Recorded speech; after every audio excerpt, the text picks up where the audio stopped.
আয় বাবু আপু, কাছে এসো। আজ তোমাদের শোনাবো বানর বাবুর জন্মদিনের গল্প। এক ছোট্ট সবুজ জঙ্গলে থাকতো একটা খুব দুষ্টু কিন্তু সোনার মনের বানর। তার নাম বাবু। বাবুর জন্মদিন আসছে। বাবু খুব খুশি হয়ে সবাইকে বলে বেড়াচ্ছিল যে তার জন্মদিনে সবাই আসবে।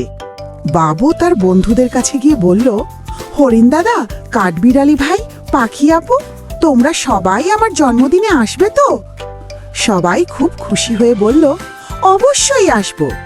জন্মদিনের দিন সকালে বাবু খুব তাড়াতাড়ি উঠে তার ছোট্ট ঘর সাজাতে লাগলো। সে গাছের পাতা দিয়ে মালা বানালো, ফুল দিয়ে ঘর সাজালো আর অনেক ফল জড়ো করলো। বিকেলে বন্ধুরা এলো। হরিণ দাদা ফুলের তোড়া নিয়ে এলো, কাঠবিড়ালি ভাই অনেক বাদাম নিয়ে এলো, পাখি আপু সুন্দর গান শোনাতে এলো। সবাই মিলে হ্যাপি বার্থডে বাবু গান গাইলো। কিন্তু যখন খাবারের সময় এলো, বাবু সব ফল নিজের কাছে রেখে বলল, এগুলো সব আমার, তোমরা পরে খেও। বন্ধুরা খুব দুঃখ পেল। তারপর হঠাৎ বৃষ্টি শুরু হলো। বাবুর ঘর ছোট, সবাই ঢুকতে পারল না। বন্ধুরা ভিজতে ভিজতে চলে গেল। শিক্ষা: জন্মদিনে লোভ করলে আনন্দ চলে যায়, আর ভাগ করে দিলে আনন্দ বেড়ে যায়।